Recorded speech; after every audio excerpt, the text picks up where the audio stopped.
Hello everyone and good evening. Welcome to Think SSC. आप सभी का थिंक एसएससी के एप्लीकेशन पे बहुत बहुत स्वागत है। आ जाइए फिर। ऐसा क्यों करते हैं मैम? क्लास शुरू हो चुकी है। आर्मी नर्सिंग के आगे क्या लिख दिया आपने? ओके, योगेंद्र यादव जी आ चुके हैं। उसके बाद शांतनु कुमार आ चुके हैं, आकाश कुमार सिंह, सुधीर सिंह, गुलशन कुमार, सुनीता आ चुकी हैं। उसके बाद राहुल राठौड़ आ चुके हैं, Prashant from Patna. Good evening everyone. Audio video सब कुछ क्लियर है ना? फिर अपनी आज की क्लास स्टार्ट करें। और आज हम लास्ट क्लास में क्या पढ़ रहे थे? हम पढ़ रहे थे जेनेटिक डिजीज, यानी कि हम डिजीज वाला चैप्टर पढ़ रहे थे। डिजीज यानी कि बीमारियां।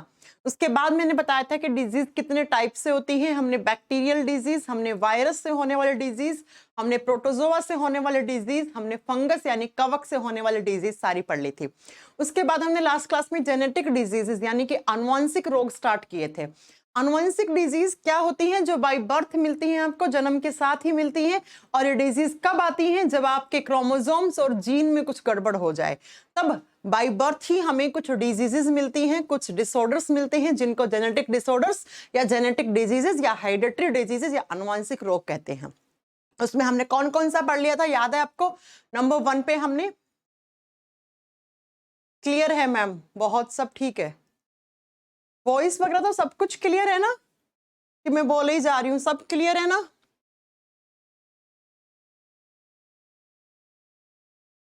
क्लियर है मैम?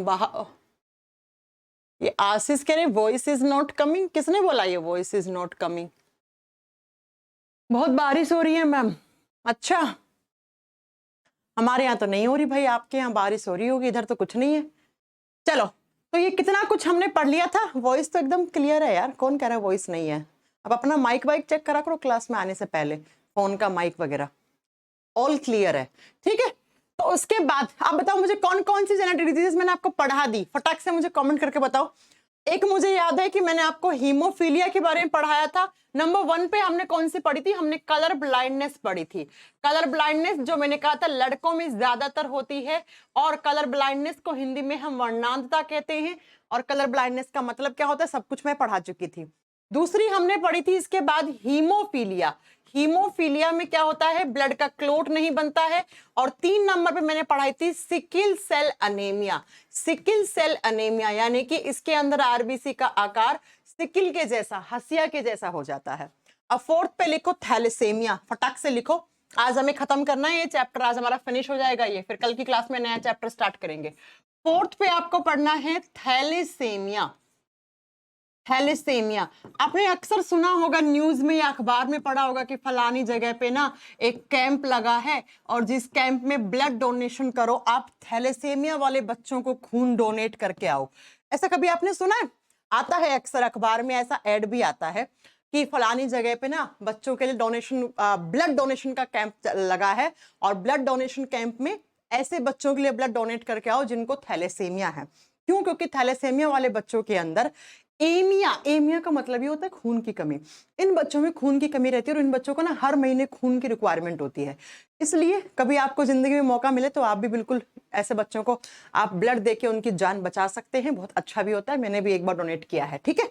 चलो, कल इसके अंदर होता क्या है वो सुनो। एमिया का मतलब तो यहां पर भी सिंपल सी बात है, ब्लड की कमी हो जाती है। ब्लड की क्या हो जाती है? कमी हो जाती है। लेकिन बच्चा, ब्लड में किस चीज की कमी हो जाती है? जैसे हमने लास्ट क्लास में पढ़ा था सिकिल सेल अनेमिया, उसमें क्या था? उसमें हमने पढ़ा था हीमोग्लोबिन के अंदर जो ग्लोबिन वाला प्रोटीन होता है, उसमें अमीनो एसिड की चेन में चेंज आ जाता है ना? इसलिए वो एक क्वालिटेटिव डिजीज थी, यानी कि क्वालिटी चेंज हो जा रही थी वहां पे। इसमें क्या होता है? इसमें जो ब्लड के अंदर आरबीसी होती है ना, आरबीसी का मतलब होता है रेड ब्लड सेल्स, लाल रक्त कोशिका या लाल रक्त कणिका। मैंने आपको बताया है ब्लड का मतलब ही आरबीसी है, यानी कि ब्लड का जो मेन काम होता है, क्या काम होता है? ऑक्सीजन को ट्रांसफर करना हमारे बॉडी में। वो मेन काम कौन करता है? आरबीसी करता है। यानी खून का मतलब ही आरबीसी से आप कंसिडर कर सकते हैं। तो आरबीसी जो होती है ना, आरबीसी जो इसका लाइफ स्पेन, आरबीसी का जीवन काल जो होता है ना बच्चा, वो जनरली होता है 120 डेज का, 120 दिन का होता है।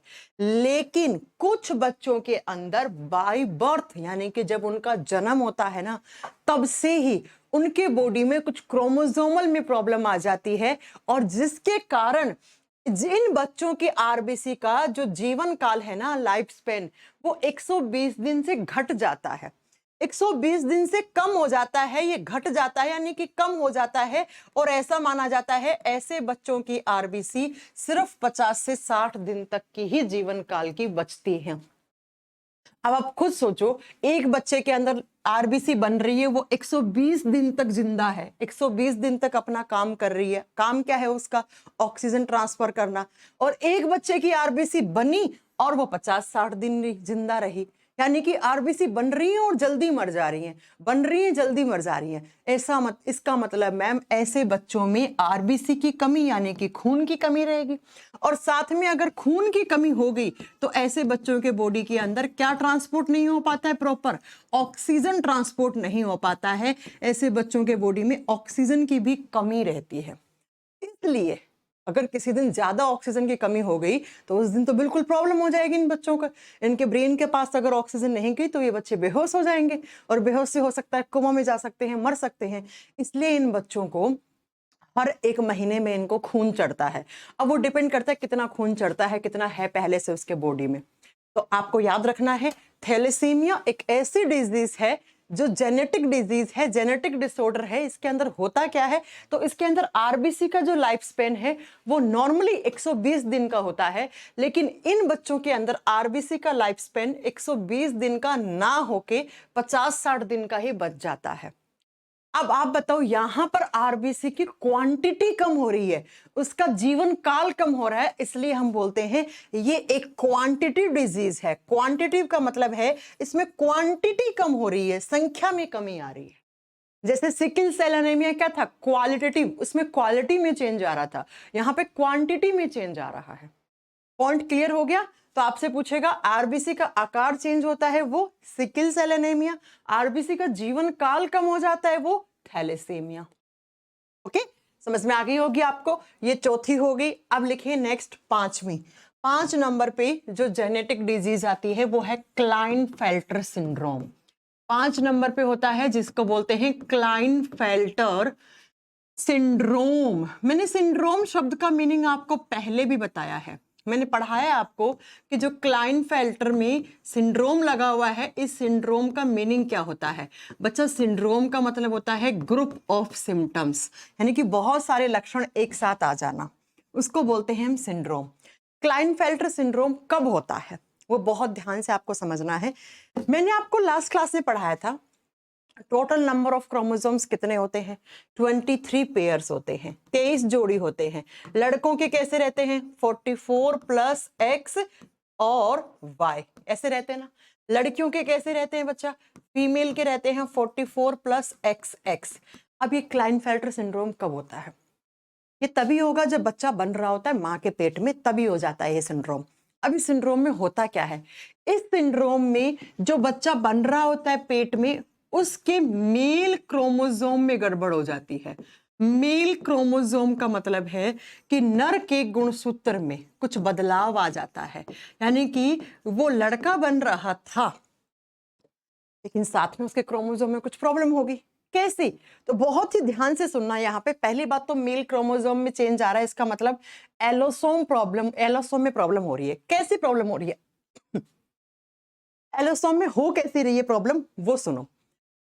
नॉर्मली लड़कों के अंदर, अगर मैं मेल की बात करूं तो मेल के क्रोमोसोम कैसे थे? 44 प्लस एक्स कोमा वाई, ऐसे 46 हो गए ना। पहले इस लड़के के अंदर इस टाइप के क्रोमोसोम थे, लेकिन जिन लड़कों के क्रोमोसोम में कुछ प्रॉब्लम हो जाती, जब वो बन रहा था माँ के पेट में, उसमें साथ में यहाँ पर एक एक्स क्रोमोसोम और आके ऐड हो जाता है। यहां तक ये लड़का था, इसमें बॉयज वाले कैरेक्टर थे। किसके कैरेक्टर थे? बॉयज के कैरेक्टर थे। लेकिन अब आया एक्स, और एक्स क्रोमोसोम किसके होते हैं? फीमेल के, लड़कियों के होते हैं। तो एक क्रोमोसोम ज्यादा आके इनकी सेल्स में ऐड हो जाता है, जिसकी वजह से ये एक्स कैरेक्टर लाता है, इसमें गर्ल्स वाले, लड़कियों वाले कैरेक्टर लाता है। और टोटल नंबर ऑफ क्रोमोसोम्स यहाँ पर 47 हो जाते हैं। 44 5, 6, 7। देखो ना, क्रोमोसोम का पेयर नहीं बना, और मैंने बताया है जब जब क्रोमोसोम का पेयर यानी जोड़ी नहीं बनती है तब तब गड़बड़ हो जाती है। अब ये जो बच्चे होते हैं ना, जब ये पैदा होगा तो इसको कहेंगे हम ट्रांसजेंडर। इसको हम क्या कहेंगे? ट्रांसजेंडर का नाम देंगे, जिनको आप आम भाषा में किन्नर वगैरह बोलते हो। तो किन्नर बच्चा ऐसे पैदा हो जाता है। अब इसमें बॉयज और गर्ल्स वाले दोनों के कैरेक्टर आ जाएंगे, यानी कि अब इनमें क्या क्या प्रॉब्लम होती है? इनके रिप्रोडक्टिव ऑर्गन्स यानी कि इनके प्रजनन अंग ढंग से नहीं बन पाते हैं, तो ये आगे चलकर माँ नहीं बन सकते हैं, ना बाप बन सकते हैं, यानी कि बच्चा पैदा नहीं कर सकते हैं। इनमें गर्ल्स के क्या क्या आ सकते हैं? इनके फेस पे बाल आ जाते हैं, बाल बड़े भी हो जाते हैं, हेयर्स बड़े हो जाते हैं, ब्रेस्ट बनने लग जाते हैं, यानी कि लड़का और लड़की के दोनों के कैरेक्टर्स इस बच्चे के अंदर डेवलप होना शुरू हो जाते हैं। जैसे जैसे बच्चा बड़ा होएगा तो पहले हो सकता है वो लड़के के जैसा दिखने में हो, और बाद में उसमें हार्मोनल जैसे चेंज होंगे, वो लड़कियों की तरह बिहेव करना शुरू कर देगा, उसे लड़की बनना पसंद आने लग जाएगा। ठीक है बच्चों, तो इसे बोलते हैं क्लाइनफेल्टर सिंड्रोम, यानी कि ये जो बच्चे पैदा होंगे ये क्या होंगे? ये ट्रांसजेंडर होंगे। हमेशा के लिए एक बात याद रखिएगा, नॉर्मल पेरेंट से ही ट्रांसजेंडर संतान उत्पन्न होती है।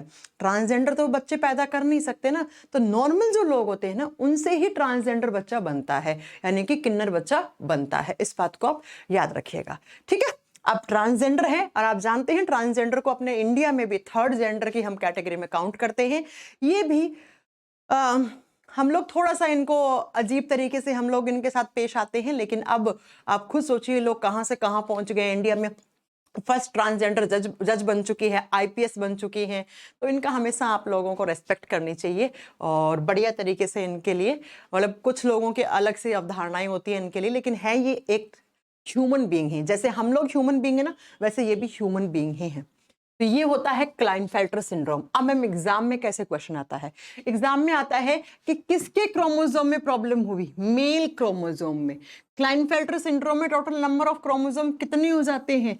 47 हो जाते हैं, 47 हो जाते हैं, यानी कि होने चाहिए थे यहीं तक एक्स और वाई, एक और आके जुड़ गया, तो 3 को हम कहते हैं इंग्लिश में ट्राई, तो ट्राइसोमी हो जाती है इस पेयर की।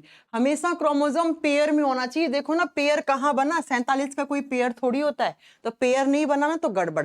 क्रोमोसोम ऐड होगा तब भी दिक्कत, डिलीट होगा तब भी दिक्कत, यानी कि क्रोमोसोम जैसे हैं वैसे ही होना चाहिए भैया, उसमें कहीं पर भी कोई गड़बड़ नहीं होनी चाहिए, ना ज्यादा ना कम, ना कोई क्रोमोसोम डिलीट होना चाहिए, ना कोई क्रोमोसोम ऐड होना चाहिए। ओके, पॉइंट क्लियर हो गया? तो इसमें क्या हो जाता है? इसमें क्रोमोसोम्स की ट्राइसोमी हो जाती है। ट्राइसोमी का मतलब होता है त्रिगुणिता हो जाती है, यानी कि 3 गुणसूत्र जुड़ गए, होने चाहिए थे 2 ही, और तीसरा आके कौन सा ऐड होता है? एक्स। ये एक्स किसके कैरेक्टर लाएगा? एक्स किसको डोमिनेट करता है? फीमेल के कैरेक्टर्स को, तो फीमेल के कैरेक्टर्स आएंगे यहां पे। क्लियर हो गया पॉइंट? तो क्लाइनफेल्टर सिंड्रोम भी बाय बर्थ है, तो आपको यहां पे मैंने जेनेटिक डिसऑर्डर है ये, क्योंकि बाय बर्थ होता है, इसीलिए हमने इसको लिख दिया है। आइए फिर अगला syndrome, next syndrome, next genetic disorder कौन सी? 6 नंबर पे। ये बाय बर्थ है और एक क्रोमोसोम में प्रॉब्लम होने से हो रही है, इसलिए हम इनको क्या कहते हैं? इसलिए हम इनको जेनेटिक डिजीज कहते हैं। 6 नंबर पे आता है डाउन सिंड्रोम। इसके बारे में आपने सुना होगा कभी ना कभी।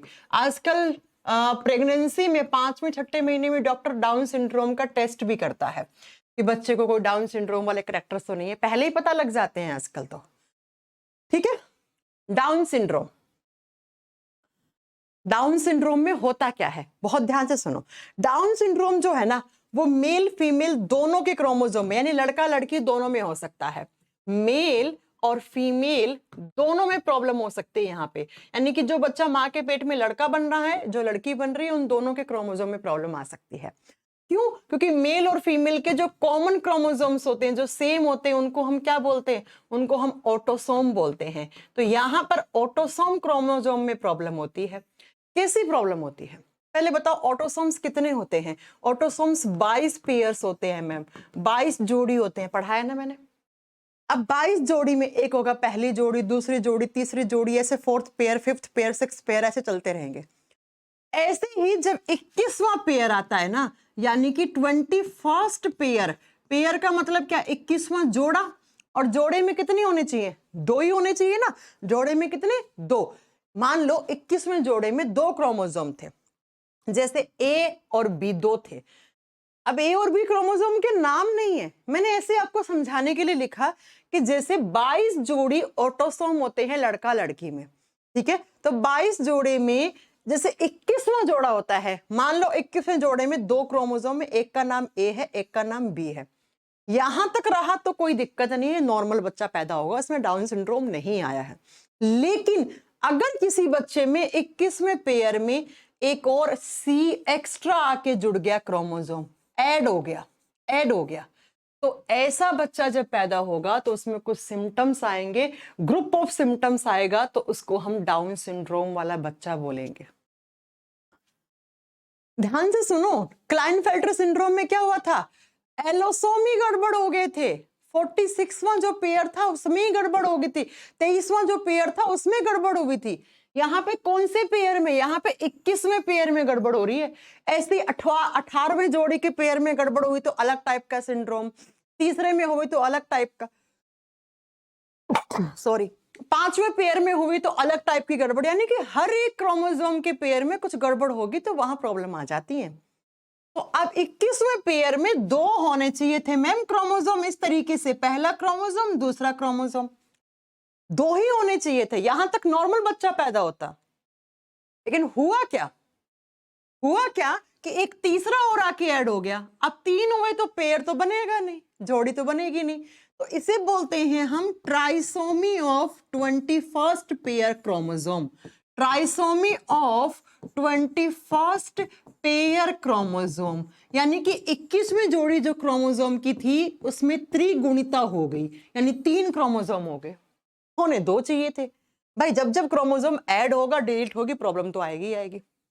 तो आपसे एग्जाम में क्वेश्चन कैसे पूछेगा, सुनो ध्यान से, ट्राइसोमी ऑफ 21st क्रोमोसोम, यानी कि 21वें गुणसूत्रों की जोड़ी में त्रिगुणिता आ गई तो कौन सा सिंड्रोम कहलाता है, डाउन सिंड्रोम।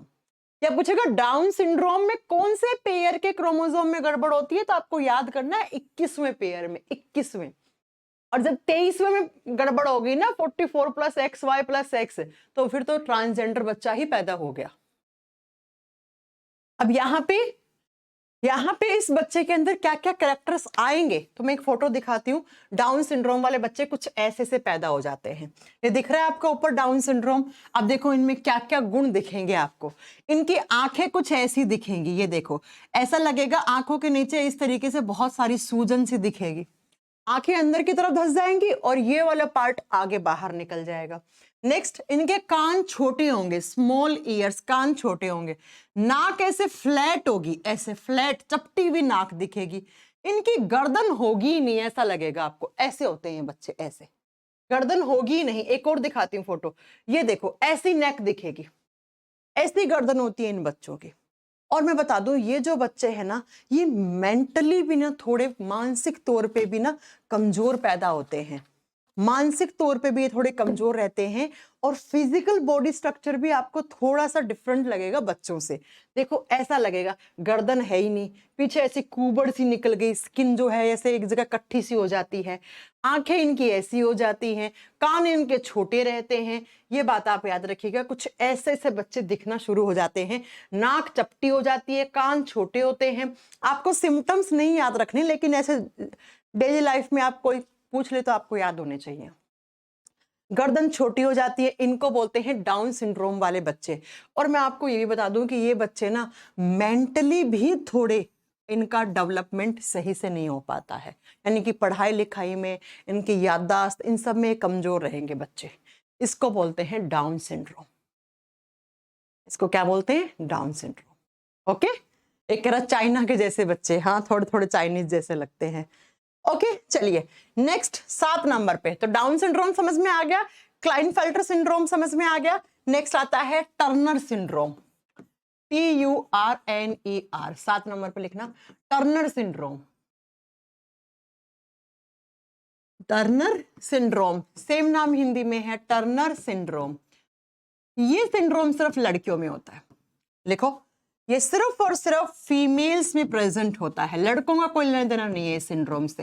ये लड़कियों में होता है, फीमेल्स में होता है, मादाओं में पाया जाता है। इसका मतलब फीमेल के क्रोमोसोम में गड़बड़ हो रही होगी। अब फीमेल के क्रोमोसोम्स कैसे होते हैं? 44 प्लस XX ऐसे हैं, तो ये नॉर्मल लड़की है भैया, जैसी लड़कियां होती हैं वैसी हैं। लेकिन अगर टर्नर सिंड्रोम हुआ तो उस लड़की में क्या होता है? उस लड़की में एक X ये डिलीट हो जाता है, ये X होता ही नहीं है, ये X होता ही नहीं है। यानी कि जो 23वां जोड़ी का गुणसूत्र था उसमें 2 होने चाहिए थे, ऐसे 1X 2X, 44 प्लस XX ऐसे होना चाहिए था तो नॉर्मल लड़की थी, लेकिन 1X ऐसे बन ही नहीं पाता है इसका। इस लड़की में होते ही टोटल नंबर ऑफ क्रोमोसोम्स 45 है, यानी कि यहां पर एक क्रोमोसोम क्या हो गया? डिलीट हो गया, डिलीट हो गया। और मैंने कहा ना, क्रोमोसोम ऐड हुआ ज्यादा तब भी प्रॉब्लम और डिलीट हुआ तब भी प्रॉब्लम। कमल किशोर कुमार, हाय। नॉर्मल लड़कियों में 44 प्लस XX क्रोमोसोम होते हैं, लेकिन अगर किसी लड़की में मां के पेट में ही जब उसकी सेल्स बन रही थी, उनकी सेल्स में ओनली 44 प्लस X रहा, इस तरीके से एक क्रोमोसोम यहां पे जो था वो डिलीट हो गया। तो ऐसी लड़कियों को बोलते हैं टर्नर सिंड्रोम वाली लड़कियां। अब ये X ना होने की वजह से क्या होता है? इन लड़कियों के अंदर ओवेरी नहीं बन पाते हैं। ओवेरी का मतलब होता है अंडाशय, जहां पे अंडा बनता है वो बनता ही नहीं है, अंडाशय नहीं होते हैं। अब जब ओवेरी ही नहीं बने तो अंडा भी नहीं बनेगा, अंडा नहीं बना तो इन लड़कियों के अंदर हर महीने मेंस्ट्रुअल साइकिल भी नहीं आती है। मेंस्ट्रुअल साइकिल इज एब्सेंट, यानी कि मेंस्ट्रुअल साइकिल भी इन लड़कियों के अंदर नहीं होती है। इसका मतलब मैम, ऐसी लड़कियां जिनमें अंडा ही नहीं बना, ओवा ही नहीं बना, तो ऐसी लड़कियां तो मां भी नहीं बन पाती हैं। बिल्कुल नहीं, ऐसी लड़कियां रह जाती हैं स्ट्राइल। स्ट्राइल का मतलब होता है बांझ। ऐसी लड़कियां बांझ जिनको हम कहते हैं वो रह जाती हैं, यानी कि ऐसी लड़कियां मां नहीं बन पाती, बच्चे पैदा नहीं कर पाती। इनमें मेंस्ट्रुअल साइकिल भी नहीं होती है, इनके हाथ पांव छोटे होते हैं, आवाज इनकी लड़कों जैसी हो जाती है, इनको सुपर फीमेल्स भी बोलते हैं, अगर आपने कभी पढ़ा हो सुना हो तो। कुछ ऐसे ऐसे करैक्टर्स आ जाते हैं इन लड़कियों के अंदर। क्या क्या? तो इनके हाथ पांव जो होते हैं ना वो छोटे होते हैं, ओवेरी इनमें बन ही नहीं पाती है। अब जब ओवेरी नहीं बना, अंडा ही नहीं बना, तो इन लड़कियों में हर महीने मेंस्ट्रुअल साइकिल भी नहीं होती है, आवाज इनकी लड़कों जैसी हो जाती है, दाढ़ी मूछ आना शुरू हो जाती है इनके अंदर, इनके अंदर दाढ़ी मूछ आने शुरू हो जाती है, और थोड़ी थोड़ी मतलब आवाज इनकी लड़कों जैसी दिखेगी, बिकॉज इनमें लड़कियों वाले हॉर्मोन्स नहीं बन पा रहे ना। ओवेरी नहीं है तो फीमेल हार्मोन भी नहीं बनेंगे, क्योंकि आपने पढ़ा है फीमेल हार्मोन कहाँ से बनते हैं? ओवेरी से बनते हैं। तो इनके कुछ कैरेक्टर्स लड़कों जैसे हो जाते हैं, यानी कि इनका फिजिकल स्ट्रक्चर भी लड़कों जैसा ही दिखता है। इनको हम सुपर फीमेल्स भी कहते हैं। ना बच्चा पैदा कर पाती हैं, यानी कि बच्चा होता ही नहीं है, पैदा क्या कर पाएंगे? इनमें ओवेरी नहीं है तो बच्चा होता ही नहीं है। दाढ़ी मूछ भी हल्की हल्की इनको आने लग जाती है। बॉडी स्ट्रक्चर भी, फिजिकल बॉडी स्ट्रक्चर भी ऐसा लगेगा कि लड़कों जैसा है, आवाज भी लड़कों जैसी, दाढ़ी मूछ आना शुरू हो जाती है। ओके बच्चों, तो इसको बोलते हैं टर्नर सिंड्रोम। इसमें क्या हुआ? इसमें एक क्रोमोसोम डिलीट हुआ, याद रखना कौन सा? एक्स। किसमें होती है? सिर्फ लड़कियों में होती है गड़बड़। ऐसे एग्जाम में क्वेश्चन आते हैं सेम। अब 2 सिंड्रोम और है, एक एडवर्ड सिंड्रोम, एक पाटाऊ सिंड्रोम, वो भी आप लिख लो। नेक्स्ट लिखो पाटाऊ सिंड्रोम, 13वें क्रोमोसोम की जोड़ी में गड़बड़ हो गई। 8 नंबर पे लिखो PATAU। 8 नंबर पे जेनेटिक डिजीज लिखोगे पाटाऊ सिंड्रोम। सिंड्रोम हिंदी में कोई अलग नाम नहीं है इनके। इसमें क्या हो जाता है? इसमें 13वें क्रोमोसोम की पेयर में गड़बड़ हो जाती है। मेल फीमेल दोनों में होगा, यानी कि बच्चा लड़का हो चाहे लड़की हो, दोनों में ये आ सकता है। मेल और फीमेल यानी कि नर और मादा, लड़का लड़की, दोनों में ये प्रॉब्लम हो सकती है। क्या होता है इसमें? होता है जो 13th नंबर का पेयर होता है क्रोमोसोम का, इसमें गड़बड़ हो जाती है। क्या? ट्राइसोमी हो जाती है। ट्राइसोमी का मतलब क्या हो गया? ये 3 गुणसूत्र आ जाते। मैंने आपको कितनी बार बता दी, हर एक क्रोमोसोम की जोड़ी में गड़बड़ होगी, तब तब ये जेनेटिक डिजीजेस पैदा होंगी, ये सिंड्रोम पैदा होंगे। अब 18वें में हुई तो वो गड़बड़ हो गई। अगर लड़कियों में XX में एक X नहीं आया तो टर्नर आ गया, है ना? समझ रहे हो आप? लड़कों के XY के साथ एक और X आके जुड़ गया तो क्लाइनफेल्टर हो गया। तो सब क्रोमोसोम जैसे हैं वैसे ही होने चाहिए। इसमें 13वें पेयर के क्रोमोसोम की ट्राइसोमी हो जाती है। ट्राइसोमी कैसे? तो मान लो 13वें पेयर में ऐसे 2 क्रोमोसोम थे, 1 और 2, तो ये नॉर्मल बच्चा था। अब एक और आके ऐड हो गया ऐसे क्रोमोसोम, तो ये ऐड होगा तो ये एक्स्ट्रा कैरेक्टर तो ले आएगा, कुछ ना कुछ अलग टाइप के लक्षण ले आएगा इस बच्चे के अंदर। अब क्या क्या अलग टाइप के आते हैं पताऊ सिंड्रोम में, तो वो पढ़ो यहाँ पे, ये रही फोटो। कैसा होता है ये बच्चा, कैसा हो जाता है? एक तो इन बच्चों के होंठ ऐसे कटे हुए होते हैं, आपको फोटो में दिख रहा होगा। होंठ पूरे होता ही नहीं, ऊपर वाला होंठ होता ही नहीं, ऐसे कटा हुआ होता है, लिप्स पे कट लगा हुआ होता है। लिख लेना बच्चा, ठीक है इस चीज को, मैं तो यहीं पे आपको समझा दे रही हूँ। वैसे सिम्टम्स नहीं आते एग्जाम में, इतना ही पूछता नहीं है। देखो इनके अंदर क्या क्या होता है। क्लेफ्ट लिप ऑफ पैलेट, ये ऊपर वाला लिप होता ही नहीं है, पूरा होंठ कटा हुआ ही होता है, ठीक है। इसके साथ आपको याद रखना है इनके हाथ ऐसे होते हैं, ऐसे बहुत, हाथ में बहुत ज्यादा मोटे मोटे से हथेली फूली फूली सी होती है इनकी, ठीक है। इसके साथ याद रखेंगे बच्चा, इनके कान बहुत छोटे होते हैं। मेंटल रिटार्डेशन, यानी कि ये मेंटली कमजोर होते हैं। मानसिक स्तर इनका बहुत गिरा हुआ होता है। स्किन कहीं कहीं बॉडी पे स्किन बहुत पतली होगी, कभी भी फट सकती है स्किन। आंखें छोटी रहती हैं, हाथ भी छोटे रहते हैं, और जो नीचे वाला जबड़ा होता है वो बिल्कुल ऐसे होता है, छोटा सा जबड़ा, छोटा सा होता है। तो इसको बोलते हैं पताऊ सिंड्रोम। पताऊ सिंड्रोम, लिप्स कटा हुआ होगा, खाना प्रॉपर खा नहीं पाते हैं, होंठ वाला ये पार्ट बहुत ही ऐसा होता है कि बना ही नहीं है। ये नीचे वाला जबड़ा बिल्कुल एकदम फ्लैट होता है, ऐसे जबड़ा होता ही नहीं है। आंखें छोटी छोटी होती हैं, हाथ छोटे से होंगे, और ऐसे हथेलियां बहुत मोटी मोटी हथेलियां होंगी। ये कुछ सिम्टम्स थे पताऊ सिंड्रोम के, जो आपको याद रखने हैं। ओके, तो आपसे एग्जाम में ये पूछेगा 13वें पेयर के क्रोमोसोम में प्रॉब्लम हुई तो क्या कैरेक्टर, तो कौन सी डिजीज, कौन सा सिंड्रोम, पताऊ सिंड्रोम।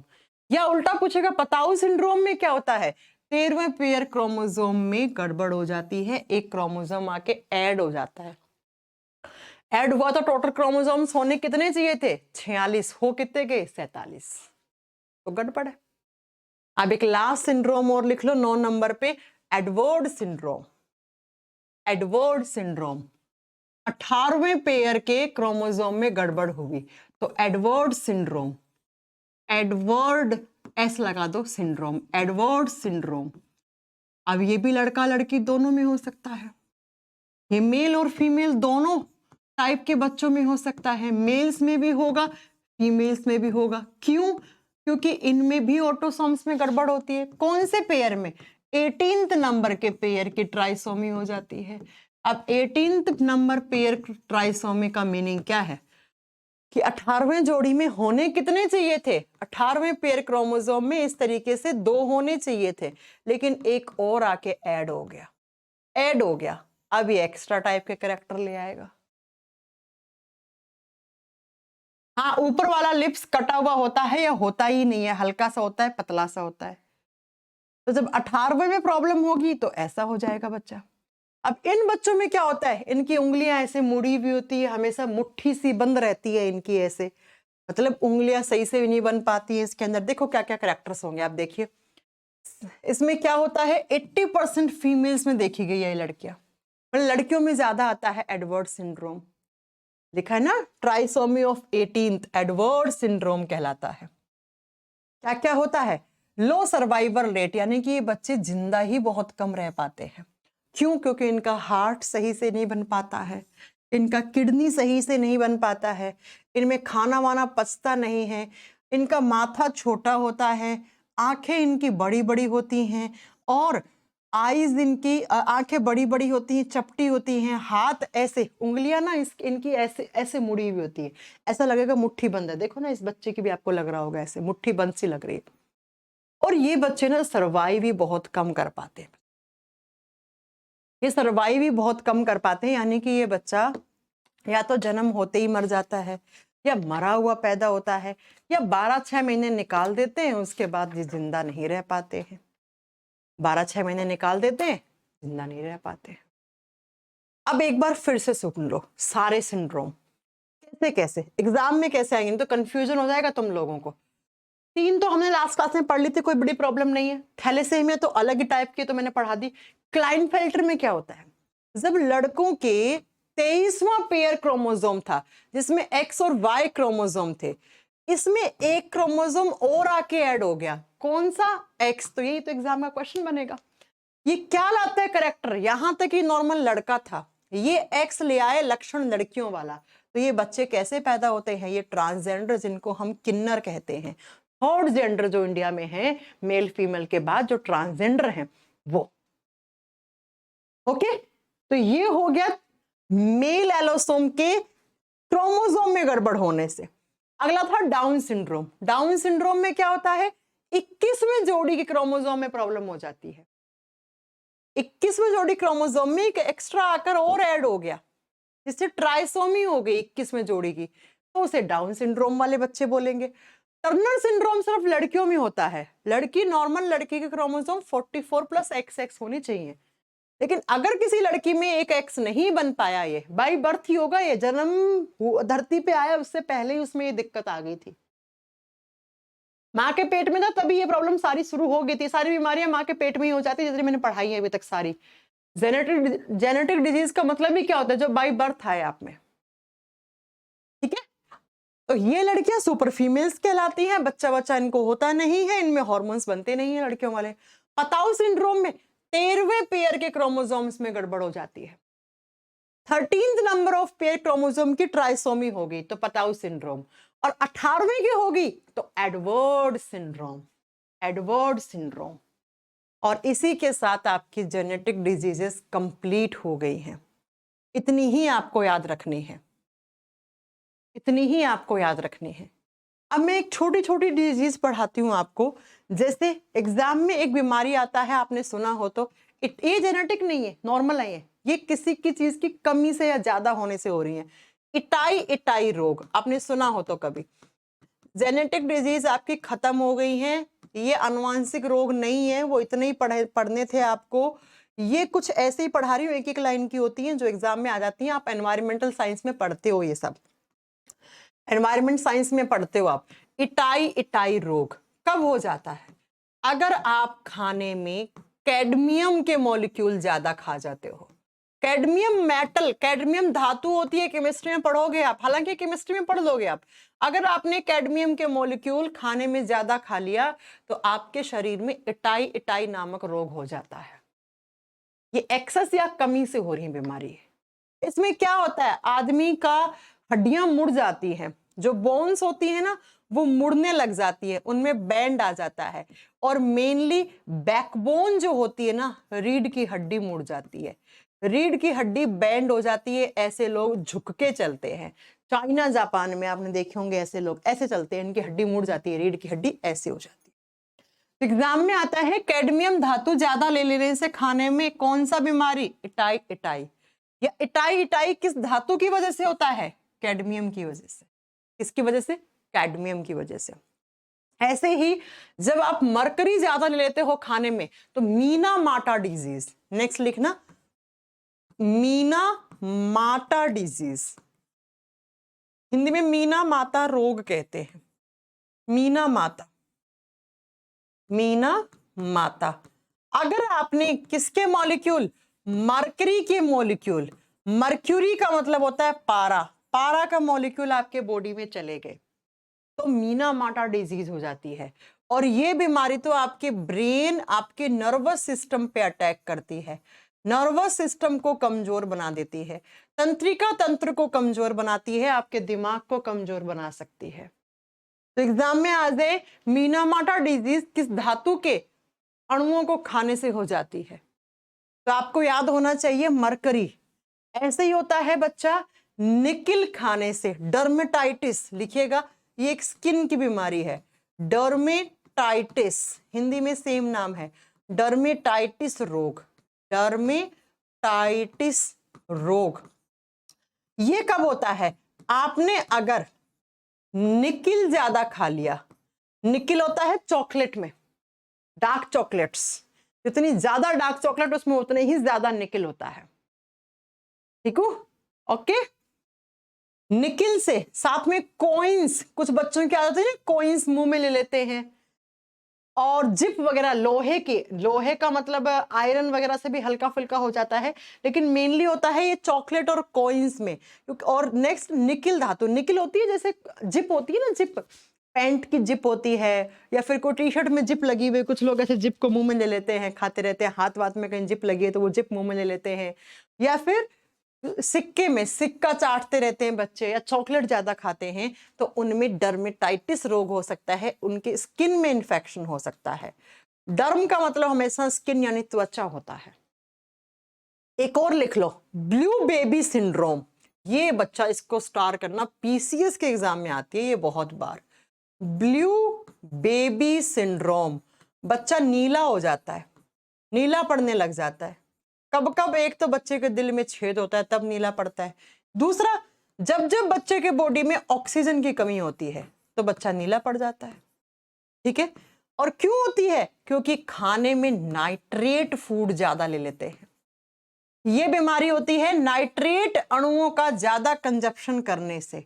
अगर आपने खाने में नाइट्रेट फूड की क्वांटिटी ज्यादा ले ली तो ऐसे बच्चों के अंदर ऑक्सीजन की कमी हो जाती है, और जब जब बॉडी में ऑक्सीजन की कमी होती है वो हमेशा नीला पड़ता है। और ये नाइट्रेट फूड किस में आता है? चिप्स में। और क्या खाते हो आप? ये चिप्स हो गया, कुरकुरे हो गए, है ना, पैक्ड आइटम खाते हो आप। ये जो पैक्ड आइटम खाते हो ना पैकेट में, भुजिया, नमकीन, चिप्स पैकेट, ये आपके नाचोस, ये लेस, पता नहीं क्या क्या खाते हो, कितने टाइप की, अगर ये ज्यादा मात्रा में खा लेते हो तो ब्लू बेबी सिंड्रोम जैसी खतरनाक बीमारी का सामना आपके बच्चे को करना पड़ सकता है। एग्जाम में क्या क्या क्वेश्चन आया? इटाई, इटाई किससे? कैडमियम से। मीना माटा किससे? मर्क्यूरी, पारा से। डर्मेटाइटिस निकिल धातु से। ब्लू बेबी सिंड्रोम क्या? नाइट्रेट फूड का कंजप्शन ज्यादा करने से। नाइट्रेट फूड जो पैक्ड आइटम आती है उन सब से। इसी के साथ आपका ह्यूमन डिजीज वाला चैप्टर फिनिश हो गया। इसी के साथ आपका जो ह्यूमन डिजीज यानी मानव रोग हैं वो मैंने सारे पढ़ा दिए हैं आपको। अब आपका काम है इनके नोट्स बनाना, इनके प्रीवियस ईयर के क्वेश्चंस लगाना, और एग्जाम में ये बहुत बार रिपीट हुआ है, ये क्वेश्चन पीसीएस के एग्जाम में बहुत बार आता है। ह्यूमन डिजीज चैप्टर आपका कंप्लीट हो गया, मैंने सारे टाइप के डिजीज पढ़ा दिए।